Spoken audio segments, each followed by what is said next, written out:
ఈరోజు vegetable fries తోటి enjoy చేసేది వచ్చేయండి.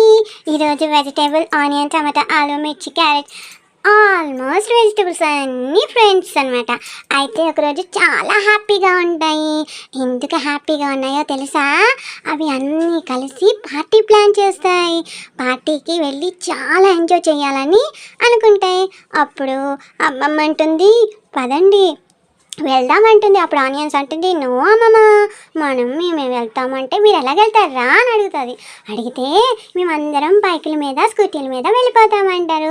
అప్పుడు అమ్మమ్మ కోప్పడి, నో వెళ్ళకూడదు, అలాగా మనిషికి ఒక బండ, ఇప్పుడు ట్రాఫిక్ ఎలా ఉన్నాయి, బండి మీద వెళ్ళాలంటే చాలా ప్రమాదం అనేసి మన అమ్మమ్మ అంటుంది. అమ్మరైతే ఎలాగమ్మమ్మ, మాకు ఎంజాయ్మెంట్ దొరకదు కదా అని అంటే అమ్మమ్మ అంటుంది, నా దగ్గర ఒక ప్లాన్ ఉంది, మనం అందరం కలిసి ఒక బండి మీద బుక్ చేసుకుని వెళ్ళిపోదాం అనగానే అప్పుడు ఎంజాయ్, ఓకే మనం అందరం ఒకే దాని మీద వెళ్ళచ్చు, బాగుంటుంది అని అనగానే సరే అమ్మమ్మ ఒక ట్రాక్టర్ బుక్ చేసి అందరు కలిసి ఎంజాయ్ చేస్తారు, అందరు కలిసి వెళ్తారు, చాలా ఎంజాయ్ చేస్తారు. మన వెజిటేబుల్స్ అన్నీ బాల్స్తో ఆడుకుంటే చాలా హ్యాపీగా ఫీల్ అవుతారు తెలుసా? అప్పుడు బీచ్కి వెళ్తారు, అమ్మమ్మకి బర్త్డే కూడా సెలబ్రేట్ చేస్తారు. అమ్మమ్మ కూడా చాలా హ్యాపీ ఫీల్ అవుతుంది, నా పిల్లలకి బర్త్డే గుర్తుందని. అప్పుడు ఒక దొంగ వచ్చి మన వెజిటేబుల్స్ని దొంగలిచ్చేస్తాడు.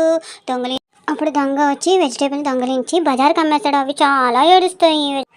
అప్పుడు బామ్మగారు చాలా బాధపడతారు, నా వెజిటేబుల్ పిల్లలు నేను ఎంతో ఆనందంగా అందరం కలిసి ఉండేవాళ్ళం, ఇప్పుడు నాకు ఎవరూ లేరని. ఇది మన వెజిటేబుల్ స్టోరీ.